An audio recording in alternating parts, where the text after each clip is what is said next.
Hello friends, today we're going to continue our series of wallflowers inspired by Bridgerton, our favorite series, and specifically the scene where Francesca is trying to debut into society, and she's talking to Pen, and Pen absolutely kills it, saying that she should not be a wallflower because it's very hard to be not to be a wallflower.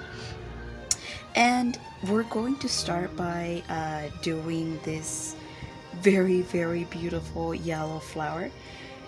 It's a pixel pattern. I'm not too sure which flower this is. It's very peculiar. It looks like little stars and it's yellow. I mean, not to take it super seriously, but I just like to try and name them properly, just like these flowers. I think it's a balloon flower, and this other flower, which I have no idea which flower this is, but look how beautiful they look. The stitch is very unique. It's a Tunisian simple stitch. It's super easy, and I'll show you how to do it. Of course, this is just a kind of like overview, because a lot more detailed video is up on my channel, so if you would like to check it out, and you'll get everything that you need to know. But of course, I'll just help you start it up in this video. If you want to make your own wallflower tapestries, you got the girl. I got you. So we're going to start by chaining 25.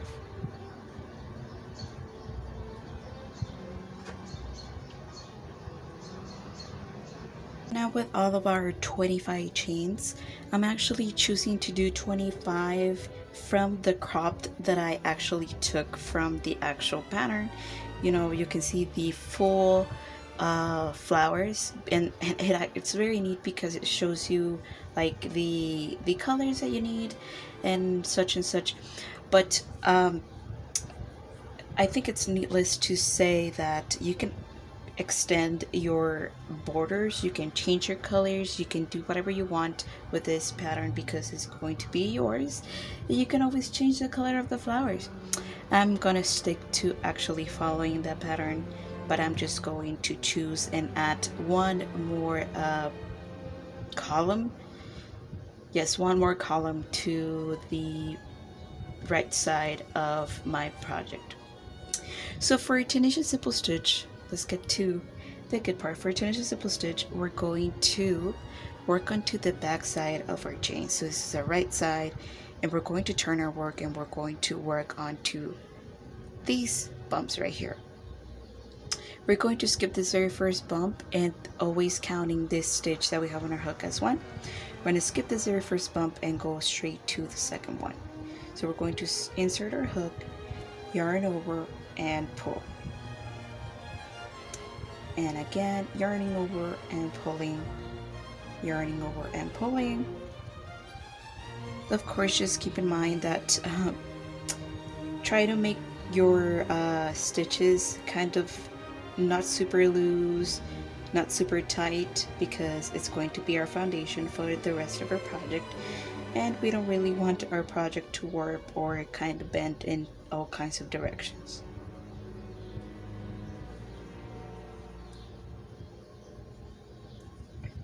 So now that we have all of our stitches and our hook, we're going to do a return pass.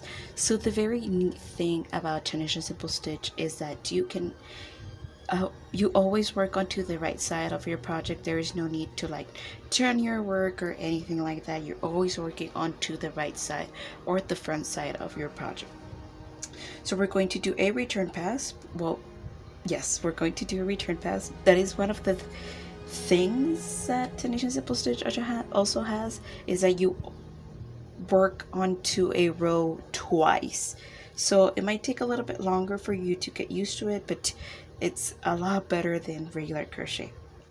Anyway, so we're going to chain one onto our very last stitch. So we're going to grab our yarn and pull through that one stitch, And then we're gonna grab our yarn and pull through 2 of our stitches, so 1 and 2, and this is going to be true for the rest of our row, just pulling through 2 all the way down.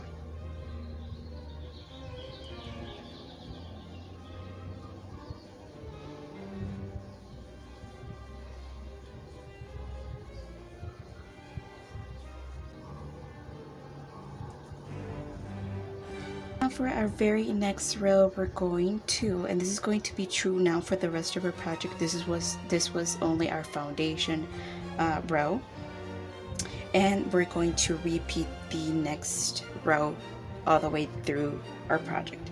So we're going to insert our hook only onto those front posts of our previous project right here, always counting this stitch as one. So we're just going to insert our hook onto this front loop only, grabbing our yarn and pulling it. And again, and again. I'm gonna do this 13 times.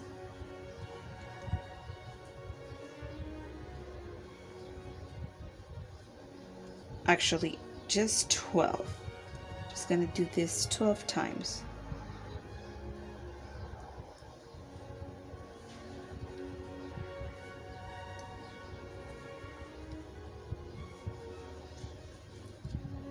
With this background color done with my 12 stitches, I'm just going to introduce my very next color, which is going to be this light green for my stem of the flower. And we're just going to do exactly the same thing and insert our hook onto that front loop, but instead of yarning over with our background color, we're just going to yarn over with our green. And that's it. It's only just for one stitch, so I'm going to drop it. And I'm going to continue with my background color all the way through the rest of our row.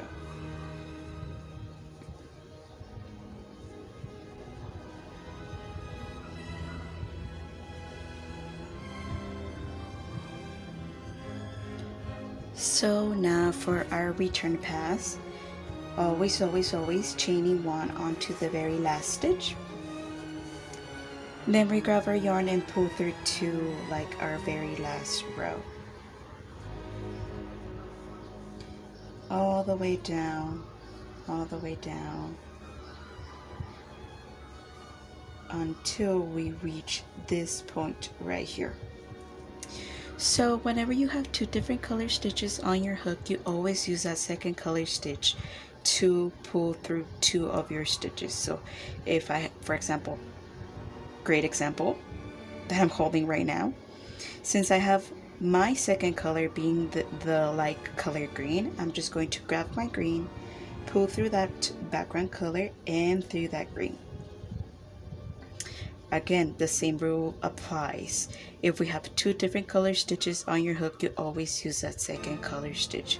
So I'm gonna drop my green and I'm gonna pick up my background color, pull through that green and through that white stitch or beige, whatever you want to call it, and we pull all the way down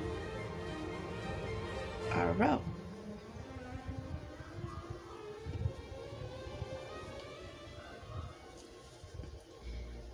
I know it doesn't look like much, but trust me, it will look like something at the end. Like, look, if you need a lot more evidence, look at this beautiful tapestry made from the very same stitch.